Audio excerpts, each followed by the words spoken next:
Ms. Dixon, any deletions, additions, or comments to the calendar? Your Honor, this morning I have no additions or deletions to the agenda. I do have a couple of items I would like to highlight. Given the small nature of our calendar this morning, but two very important, very big deals. So I am going to highlight items 4 and 5, which are service agreements with Montgomery County Land Reutilization. And as you've heard me say before, we have been stellar in public-private partnerships before it became sexy, before they had the PPP nomenclature. And, of course, the land bank is another public entity, but, that doesn't preclude us from strong public-public partnerships. And in this case, it will lead to what I believe is an incredibly impactful opportunity for downtown through a public-private partnership in the redevelopment of the Center City building. And to bring forward a presentation, I'd like to call Tony Kroger and Veronica Morris from our Planning, Neighborhoods, and Development team to provide some important information with regards to these two contracts, which are coming ahead of the development agreement. Good morning. Hey, good morning. I'm Tony Kroger, Planning Division Manager. I'm here with my colleague, Veronica Morris, who's the Division Manager of Development. I want to start with a bit of a prologue here. I want to first touch on partnerships. First, the partnership that the City of Dayton has with the Montgomery County Landbank. They are, of course, our loyal teammate in blight fighting and bringing challenged properties back to a usable state and bringing them to a beneficial state, and we thank them for helping us get to this point for your consideration. I also want to talk about the partnership between the Division of Development and the Division of Planning. A couple years ago, this organization made the decision to bring economic development and planning together in the same department, and I think that Veronica and I being here with two very complementary pieces of a puzzle is both symbolically important and effectively important as well. So we thank the organization for that. Yeah, you guys look good together, too. So. Thanks. Appreciate that. Well. Yeah. Okay. Today is a big day for Dayton. It's a big day for the history of Dayton, for the architecture of Dayton, for downtown, and for addressing the need for housing. This is not some ordinary downtown building, the Center City building. Over the last couple years, the Division of Planning alone has brought forth, through your direction, over $15 million in agreements for the Dayton Recovery Plan. We've been doing vacant home rehab and home improvements, down payment assistance, new housing, a variety of efforts under the Dayton Recovery Plan, and one of these agreements is indeed part of the Dayton Recovery Plan. But there's only one Center City building, and I think it's also symbolically important that this is a bit of a grand finale for the Planning Division in bringing forth Dayton Recovery Plan agreements to you all. Well, why is the Center City building so important? As noted, historian of Dayton said, this is the quiet grand old dame of downtown Dayton buildings. And what did he mean by that? I think it could be any number of things, and I think the evidence is listed on the slide right now. This building itself, or really it's three buildings making up a complex to one structure, has been on the National Register of Historic Places for over 30 years. It was, in fact, the tallest building in the city when it was constructed. And a really interesting historical note about the Center City building is that sources indicate that upon completion, it was the tallest reinforced concrete building in the entire country. Its geographical prominence is something of note here, and I'll get a little bit into that on the next slide, but this was constructed as the new office building for the United Brethren Publishing House, which was a very noted company in the city of Dayton at that time, and in 1904 when the building was constructed, it was seen as the building of the Dayton powerhouse, the economic powerhouse, and we hope that it being brought forth as a housing, potential mixed-use housing development, we will again see the Center City as having that foundational importance on Main Street. So it's a historically important building. It's a prominent building. It's a special building for those reasons, and it's a special building for its geography. It's located truly at the nexus of very important investments occurring in downtown.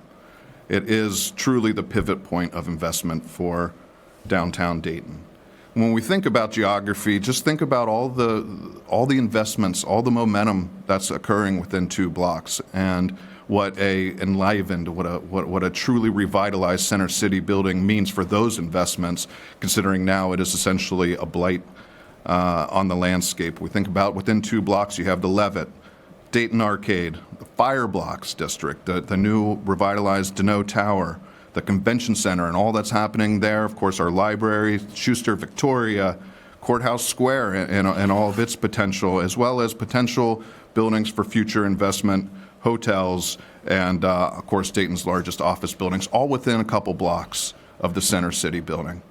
So it's historically extremely important, architecturally extremely important, geographically important, and it's important for future housing, addressing our housing need in the city of Dayton. That's the extent of what I have at this time. I'm going to hand it over to Ms. Veronica. Good morning again, Commissioners. Morning. Manager Clerk. Again, we're asking today for consideration on 2 very important pieces of agreements. One is a subrecipient agreement that will be funded through ARPA. That's $2 million to assist in the pre-development activity at the building.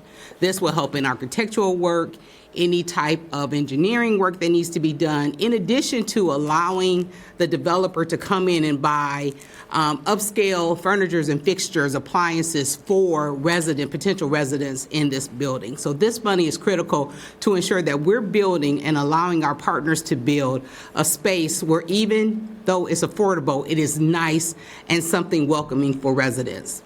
The $4 million that we're asking for the remediation and strategic acquisition is through our development fund. And as you all know, development fund is used to leverage investment. So the great part about this $4 and $2 million, the $6 million total, is it will eventually leverage almost $110 million of additional investment, to Tony's point, in this corridor, this critical and pivotal corridor. The $4 million will be used for remediation. As you all know, our housing inspection department, led by James McDaniel, is doing a phenomenal job in working with the land bank in terms of ensuring that we're doing what we need to do to remove asbestos and ensuring that this building is remediated to a point where we can go ahead and work with our developer to do the housing and mixed-use activities. So that's what this funding will be used for as it relates to the $4 million from Development Fund. Just so you all know, this is not a check that we're going to hand out directly. These funds will be used on a reimbursement basis, so therefore the land bank will have to use their own funding through the state and other type of funding to fund these activities, and then the city will reimburse. The overall impact, again, almost $110 million in private investment into this building and into this geography. It further the goals of the Dayton Recovery Plan. Again, my colleagues in planning has done an amazing job in putting $15 million worth of ARPA funds into the community to ensure that we have safe, affordable housing rehab, etc. This will also facilitate the need to bring that affordability and that housing back into downtown. It will also help stabilize this critical building, remediate it, and leverage almost 217 units of housing here. Over 60 will be designated as affordable. 60%, as well as activate first floor retail. The restoration of the building will reclaim its former grandeur and its pivotal and critical component to the continued revitalization that is happening. As we thank people, I think we would be remiss to not thank our internal partners, Public Works, Dayton Police and Fire, and those other departments and divisions who've helped us, again, notably housing inspection, that has helped us get to this point.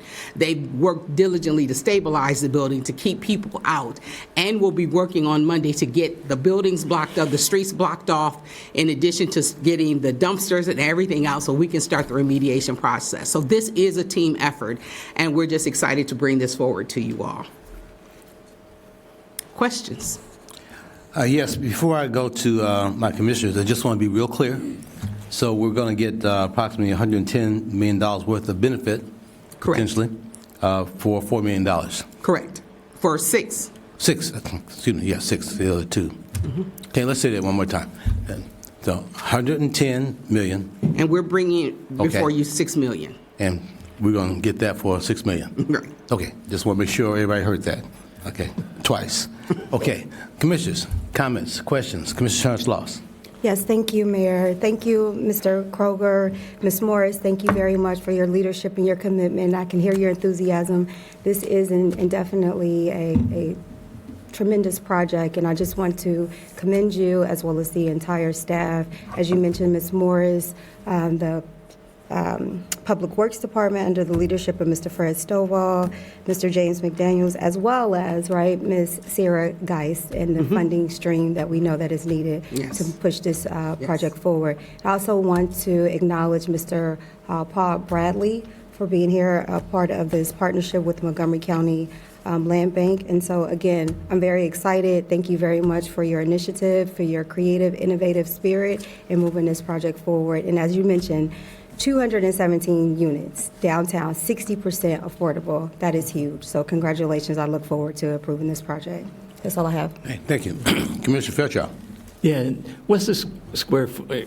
Very excited about this project. I mean, 254,000 square feet. yeah, that's massive, isn't it? Yes. Yes. It's a little overwhelming just thinking about that amount of square footage. So congratulations to your team and all the hard work. Echo my colleagues' comments. Over 120 units of affordable housing right in downtown, right in the center city, right around all the opportunities that are afforded with the jobs and employment and those amenities is going to be a really good addition to our housing stock. So we really appreciate it. The building is 110 million to complete the project. Approximately, yes. Okay, and then little known fact: the United Brethren would have had a bishop by the name of Milton Wright, and so this is a connection with the Wright brothers. The little known part about this is he was the publisher he was the editor at the publishing house, had a lot of power within the denomination. There was a struggle between the new guard and the old guard, and he represented the old guard. They ended up electing him bishop to take away his power. Most people think that when you get elected bishop, you get more power. As the publisher of the publishing, as the editor of the publishing house, he had a lot of power to, control the messaging of the denomination. So they elected him bishop and sent him to the West Coast. So he was gone for 6 months traveling. When he came back, he was exhausted. And so really little known part of the Wright brothers' history, but and the UB. But and then looking at that, the United in there is part of the United Methodist. It's the United in the United Methodist, which is my tradition. And so that building has a special part in my heart to know about it, but it's also a recognition of how times change, right? Think about the communication transformation that went from that publishing house to where we were, 20 years ago, and then the incredible communication transformation we're in right now. So some lessons to be learned. All right. Thank you. Okay, you good? Commissioner Shaw. Very nice. Well, thank you for your work. This has been a lot of hard work and a long time coming. I think back during my first term, this body allowed me to lobby the Senate senior staff to keep New Market and historic tax credits, both of which we would not be able to have this project now without that. So it's just remarkable how time flies, for one, but it's finally coming to fruition. So I just want to thank you for your hard work, and also thank the city manager for convening organized labor, building trades, and AFL-CIO to become a part of this project. They didn't have to do that, but the developers agreed to utilize organized labor on some parts of this, and I'm just appreciative of her efforts in that way. So thank you. Okay, Commissioner Joseph. My colleagues' comments are excellent. I want to add my congratulations. As I last longer as a commissioner, it's one benefit is you get to see the long view, and we have struggled with this building for a long time. To see a solution like this after all the hard work is really gratifying. Congratulations to you all and your departments. Congratulations to you, City Manager. congratulations to all the staff who fought with this for the last few decades. I'm really looking forward to this. This is awesome. I really appreciate all your hard work on this.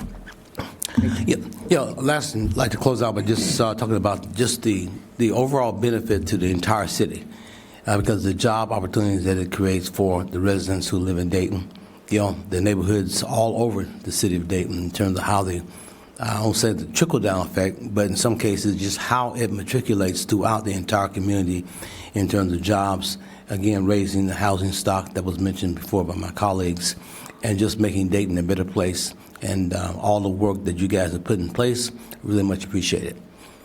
Okay?